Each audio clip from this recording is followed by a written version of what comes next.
Eu tenho dito para vocês que nesse tempo é um tempo que nós precisamos refletir sobre como nós estamos vivendo a nossa vida diante de uma palavra que Jesus disse que Ele iria voltar para nos buscar.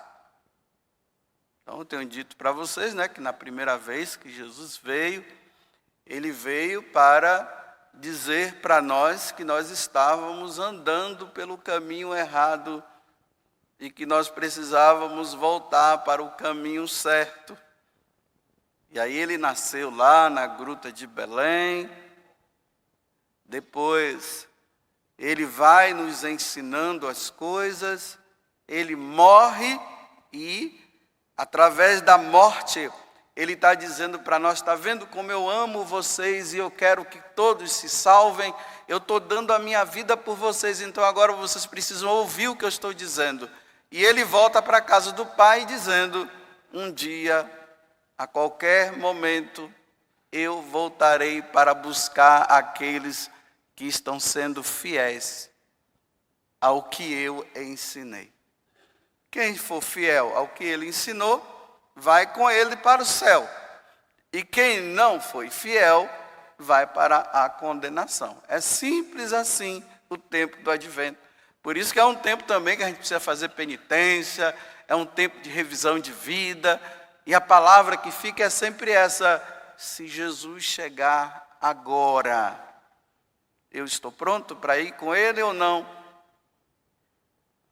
E aí vem o evangelho de hoje, que está em Mateus capítulo 7, do versículo 21, depois pega o versículo 24 até o 27, que é a conclusão do Sermão da Montanha.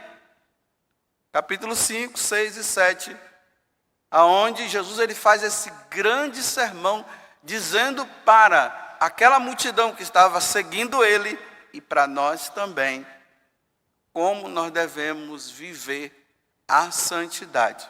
Dentro do advento, para quando Ele voltar, nós estarmos prontos. E aqui Jesus conclui esse evangelho dizendo assim: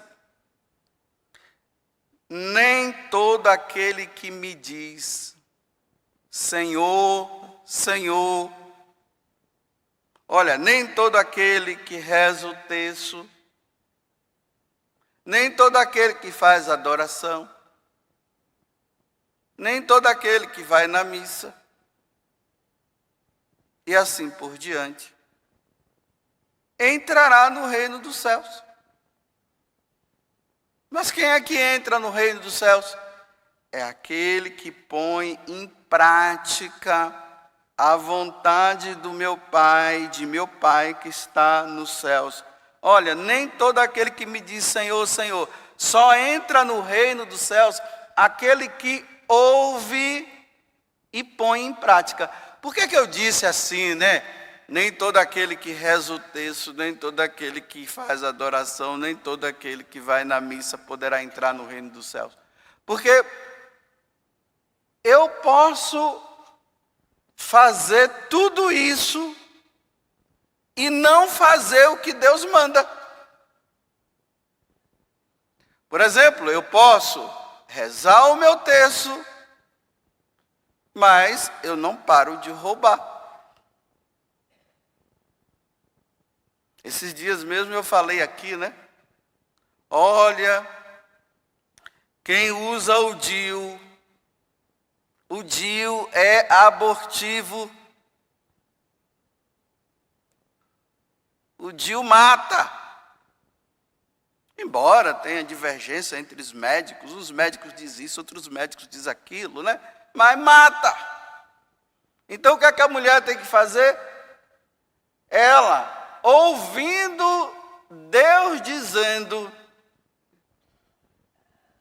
que esse tipo de coisa que a mulher usa dentro dela mata, o que é que ela tem que fazer? Ela tem que não usar, ou seja, ela tem que tirar. Aí esses dias um homem, quando ouviu isso que eu falei, o cara virou uma arara, dizendo como é que pode dizer uma coisa dessa? Olha, quando a palavra de Deus é anunciada, e o que Deus fala é a verdade, e a pessoa, ela começa a brigar contra essa verdade, é porque ela está vivendo isso. Claro que não é ele que está usando, né? Mas provavelmente, né? As concubinas dele devem usar. Ou a esposa dele deve usar. E ele está acomodado com isso, porque ele não quer ter filho, provavelmente a esposa dele não quer ter filho. Então usa. Então, vai matando, vai matando. Ouve, mas não quer praticar. Vai se salvar? Não vai.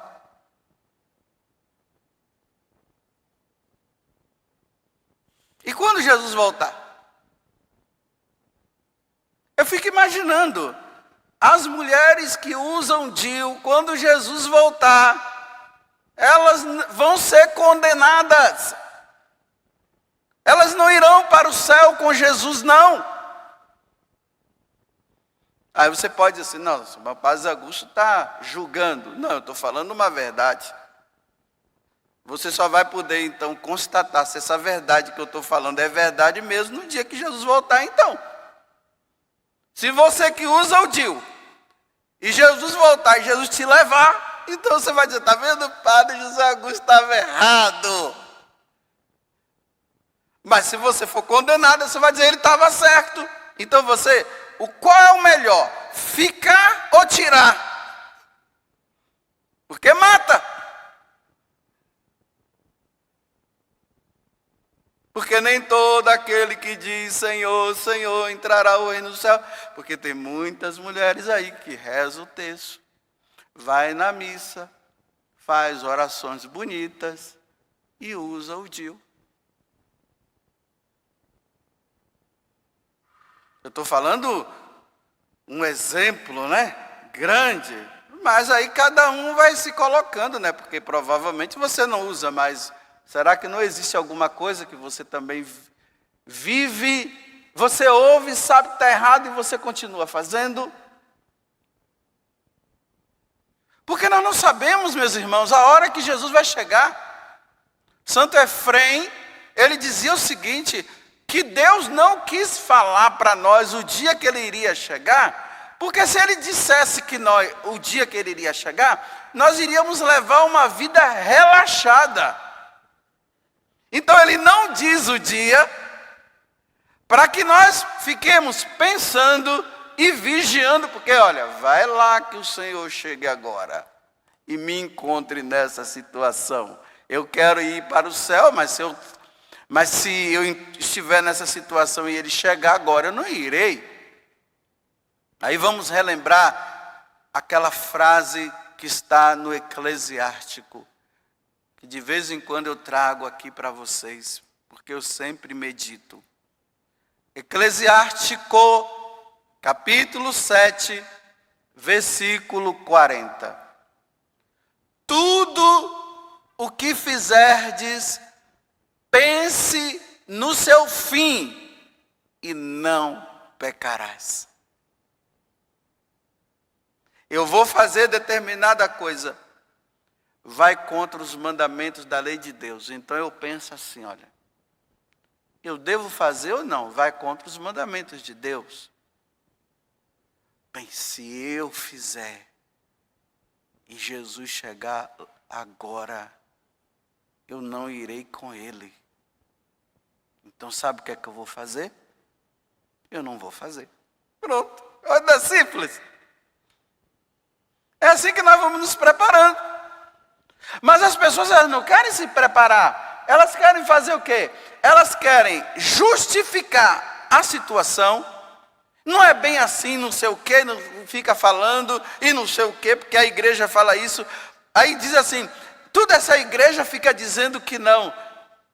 É como se dissesse assim, que a igreja disse que não e Jesus disse que sim. Não, meus irmãos, a igreja só diz o que Jesus disse. Não há uma separação. A igreja fala de sol e Jesus fala de lua. Não, quando Jesus fala de sol, a igreja está falando do sol. A igreja só fala o que Jesus fala, o que Jesus diz. Não é uma diferenciação. Aí as pessoas, elas querem justificar e querem continuar, porque ela ouve que não deve fazer. Aí ela usa a seguinte justificativa: é a igreja que está falando. Mas Jesus não está falando, não, é só a igreja. A igreja só diz o que Jesus disse. E só ensina o que Jesus ensinou.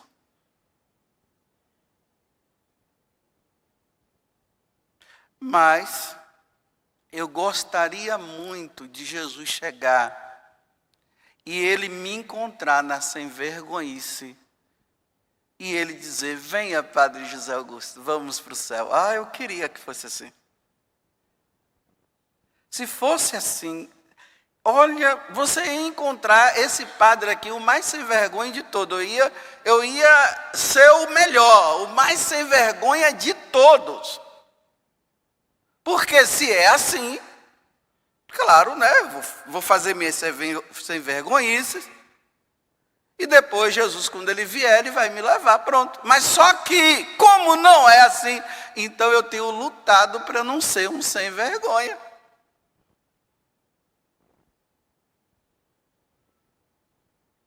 Vou dar um outro exemplo para terminar.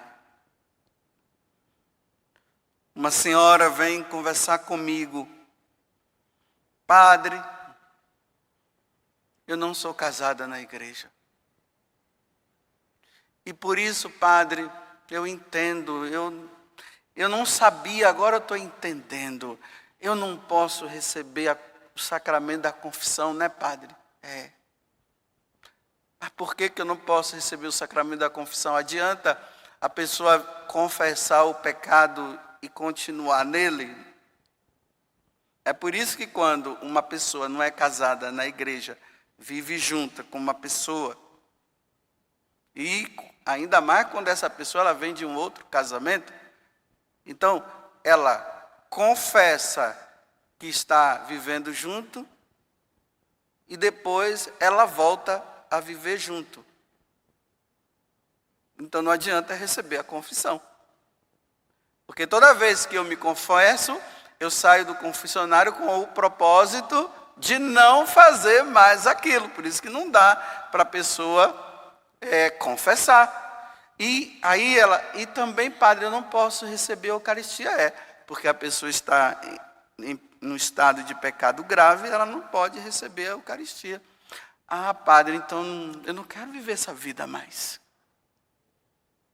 E eu já falei muitas vezes para o meu marido: vamos casar, e ele não quer casar. E o meu marido fica dizendo: eu não gosto de padre, eu não gosto daquilo. E quando eu fico ouvindo alguma palestra desse ou daquele padre, ele fica com muita raiva. E por que ele fica com raiva, na verdade? Porque ele não quer ouvir a verdade. Porque ele quer viver aquela vida cômoda, a vida errada dele, achando que está tudo certo. Ela disse: pois bem, padre, então, nós já nos separamos muitas vezes, mas agora, padre, eu disse para Jesus: Jesus, se esse homem quer continuar essa vida comigo, que ele vá embora. Aí passam uns dias, ela disse assim que o homem simplesmente mandou uma mensagem para ela: não quero mais ficar com você, e foi embora. Oração forte, viu? Aí agora acontece o bonito de tudo. Ela disse: padre, ele foi embora. Quando chegou lá, ele ficou refletindo. E ele disse assim: vou perder a minha esposa e vou perder a minha filha. Eu não posso ficar com ela, sem elas. Aí ele começou a observar o quanto que ele precisava dela. É como se tirasse dele um pedaço. Esse homem voltou convertido. Olha, vamos agora, vamos rezar assim, vamos no grupo de oração, nós vamos para a missa, eu quero. Aí eu disse assim para ela: olha, minha senhora, será que foi conversão mesmo? Ou ele está apenas com conversinha fiada para ficar com a senhora? Ele está aí? Tá, chama ele que a gente vai conversar agora. Ela ficou na maior alegria, chamou, e vieram os dois, nós sentamos lá, e eu comecei a falar com ele. Fui explicando para ele. Por que você não gosta de padre? E por que você não gosta de rezar? Por que o senhor quer rezar agora? Será que o senhor não está querendo enganá-la? E tal, e fui falando. Olha, você sabe o que é o sacramento do matrimônio? Eu fui explicando para ele o que era o sacramento do matrimônio. Aí ele foi entendendo, ele disse: é isso mesmo? Aí eu disse para ela: a senhora acha que ele realmente está querendo casar e viver com a senhora? Ela ainda estou meio na dúvida. Eu disse: não, eu estou confiando nele. Ele parece que mudou mesmo, viu? Eu disse: nossa, ele mudou mesmo. Ele está com cara de quem mudou. Porque homem assim, eu estou vendo a sinceridade dele. Se ele está me enganando, ele é um bom artista, mas que eu estou vendo, estou confiando, estou. Aí expliquei para ele como ele deveria fazer. E o homem ali na maior felicidade, a criança no braço, né? A filhinha estava ali no braço também. E a menina olhava para mim e dava risada.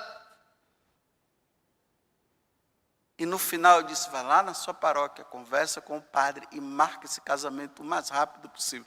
Aí eu disse para ele: olha, eu não posso ficar obrigando vocês alguém a casar. Mas só que você já tem 13 anos de convivência, então eu estou dando uma ajuda aí, né? Eu vou ajudar 13 anos, vocês já se conhecem. Aquele homem saiu de lá na maior felicidade com ela. Aí eu disse: viva a santidade nesse tempo. No dia que vocês marcaram o casamento, um dia antes vocês procurem um sacerdote, vocês recebem o sacramento, no outro dia casa, kit, tudo certinho. Agora Jesus pode vir para esses dois. Agora Jesus pode vir. Agora quem vive nessa vida e não quer largar essa vida errada, Jesus não pode vir, mas só que ele virá. Vocês estão entendendo o que é ouvir a palavra de Deus e pôr em prática? Então esses ouviram e colocaram em prática. Mas tem muitos que não querem colocar. E aí, né, vem a preocupação minha, porque eu sou padre, né? E o padre foi constituído para anunciar a boa nova e levar as pessoas para o céu. Primeiro eu tenho que praticar também, né? Porque eu posso estar falando e não estar praticando. E depois que eu descobri que tem padre no inferno, aí é que eu fiquei mais preocupado comigo. E aí eu me preocupo com essas pessoas que estão vagando nesse mundo, ouvindo a palavra de Deus e não quer mudar. E você vai lá e fala e a pessoa diz: para de ficar falando, você não tem nada a ver com a minha vida. Pior que eu tenho a ver, porque Deus tem a ver com a nossa vida. Mas eu também não posso ficar na cabeça do outro se não quer. Com aquele homem eu pude conversar porque ele veio, ele quis. Mas se ele não quisesse, eu não ia poder fazer nada. Então, meus irmãos, nesse tempo de advento, aonde nós nos preparamos porque Jesus pode voltar a qualquer momento, qual é a sua dívida com Deus? E diante dessa dívida que você tem com Deus, aí você pega os mandamentos e dá uma olhada. Você tem certeza que se você continuar nessa vida errada, você tem certeza que Deus, na sua imensa misericórdia, Ele vai levar você para o céu, sendo que você não quis mudar de vida, você tem tem certeza, olha, se você leva uma vida errada, e você tem certeza que quando Jesus vier, Ele vai te levar para o céu, mesmo nessa vida errada, eu vou dizer para você que você tem muita fé. Eu não tenho essa fé, não. E quero dizer para você que nem quero ter. Essa fé eu não quero ter. Mas se você continua dizendo, achando, eu tenho fé sim, então, como diz minha mãe, se você quer continuar nessa vida descarada, desculpa eu falar assim, e você está achando que nessa vida descarada, Jesus quando vier, você vai para o céu com Ele. Se você acha e tem certeza, continue, mas eu estou dizendo para você não continuar. Eu estou dizendo para você continuar porque eu não posso entrar na sua liberdade. Então se na sua liberdade você quer continuar, continue. Mas eu estou dizendo para você não continuar. E aí nós vamos ver se você está certo ou não. Tudo da Canção Nova em um só lugar. Canção Nova Play.